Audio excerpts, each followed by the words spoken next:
Қайырлы күн жас түлек, қалың қалай. Ендеше бүгінгі сабағымызды бастайық. Бүгінгі сабағымыздың тақырыбы сөйлем мүшелері, яғни тұрлаулы мүшелер. Сөйлем құрауға қатысатын толық мағыналы сөздерді сөйлем мүшелері деп атаймыз. Ендеше сөйлем мүшелеріне тән белгілерге тоқталып көрейік. Біріншіден, толық мағыналы сөз болу керек. Екіншіден, сөйлемдегі сөздермен байланысқа түсу керек. Үшіншіден, белгілі бір сөйлем мүшелерінің сұрақтарына жауап беру керек. Оқушылар, мына бір ережені естеріңде сақтап алыңдар. Сөйлем мүшесі болса да, сөйлем мүшесінің қызметін атқара алмайтын сөздер бар. Олар мыналар: шылаулар, көмекші етістіктер, сонымен қатар оқшау сөздер. Сөйлем мүшелері атқаратын қызметіне қарай екі түрге бөлінеді. Біріншісі тұрлаулы мүшелер болса, ал екіншісі тұрлаусыз мүшелер. Оқушылар, бүгінгі сабақта тұрлаулы мүшелерге тоқталамыз. Қазақ тіліндегі тұрлаулы мүшелерге бастауыш пен баяндауыш жатады. Өйткені бастауыш пен баяндауыш сөйлем құрауға негіз болады. Ал тұрлаусыз мүшелерге анықтауыш, толықтауыш, пысықтауыш жатады. Себебі олар сөйлем құрауға негіз болмайды, тек сөйлемде берілген ойды кеңейтіп көмектеседі. Ендеше мысал келтіріп көрейік. Бала атасының бетіне таңдана қарады. Дәл осы сөйлемдегі тұрлаулы мүшелер бала қарады, яғни бастауыш пен баяндауыш. Ал тұрлаусыз мүшелер атасының бетіне таңдана.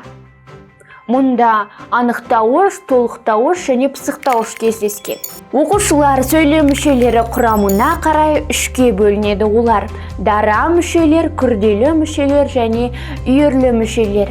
Сендерге түсінікті болу үшін әрқайсысына жеке-жеке тоқталып көрейік. Толық мағыналы бір сөзден болған мүшені дара мүше деп атаймыз.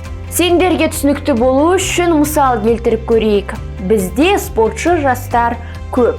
Дәл осы сөйлемдегі сөйлем мүшелерінің барлығы дара, себебі әрқайсысы жеке-жеке сұраққа жауап береді.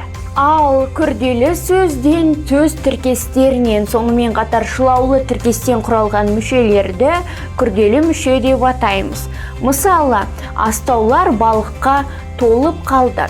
Дәл осы сөйлемдегі күрделі мүше баяндауыш, яғни толып қалды. Ал кемінде екі сөзден құралған, алайда бір-бірімен бастауыштық әрі баяндауыштық қатынаста тұратын.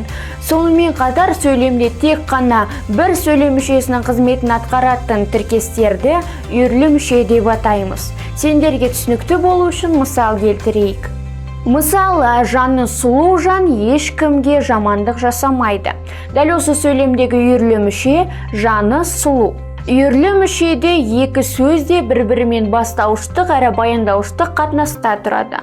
Мұндағы бастауыш жаны, ал сұлу баяндауыш болып тұр. Мұнда екеуі де бір сөйлем мүшесінің қызметін атқарып тұр, алайда екеуіне де жеке-жеке сұрақтар қоя аламыз. Оқушылар, үйірлі мүшенің ерекшелігі мұнда құрамындағы екі сөзге де әртүрлі сұрақтар қойылады. Мысалы, жаны сөзі несі деген сұраққа жауап берсе, сұлу сөзі қандай деген сұраққа жауап береді. Оқушылар, ендеше тұрлаулы мүшелерге тоқталайық. Алғашқы тоқталатынымыз ол бастауыш.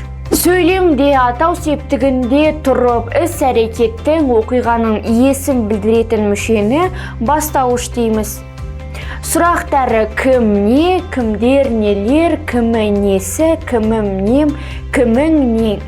Оқушылар, ендеше бастауыштың жасалу жолына тоқталып көрейік. Мына кестеге назар аударыңдар. Бірінші жасалу жолы: зат есімнен. Шарты кез келген зат есімнен жасала алады. Мысалы, Базаралы қатты ұнатқан жүзбен қарап отыр. Мұндағы бастауыш Базаралы. Екінші жасалу жолы: жіктеу, сілтеу, өздік, белгісіздік, жалпылау есімдіктері арқылы. Мысал келтіріп көрейік. Сіздер бізге көп нәрсе үйреттіңіздер. Бұл көктем желі. Өзіңіз ақын екенсіз ғой.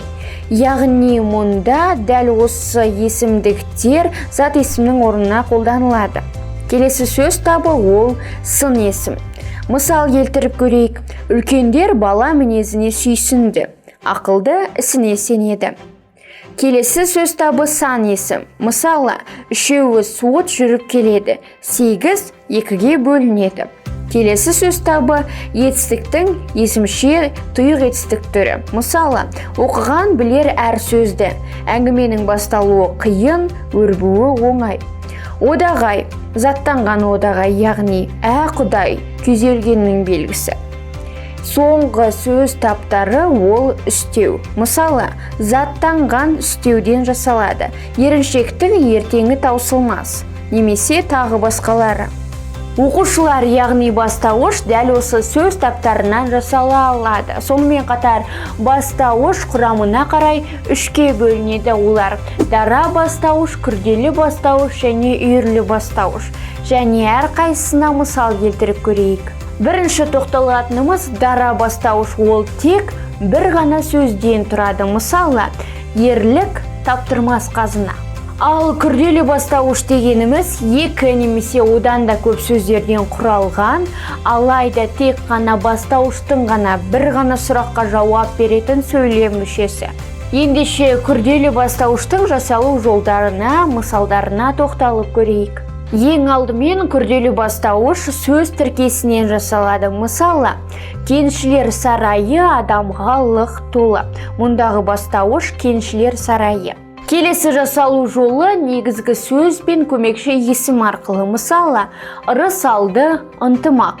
Келесі жасалу жолы заттанған сын есім мен сан есімнен. Сонымен қатар етістіктің есімшесі мен тұйық етістігі арқылы жасалады. Мысал келтіріп көрейік. 3 салт атты жүріп келеді. Дәл осы сөйлемдегі күрделі бастауыш ол салт атты.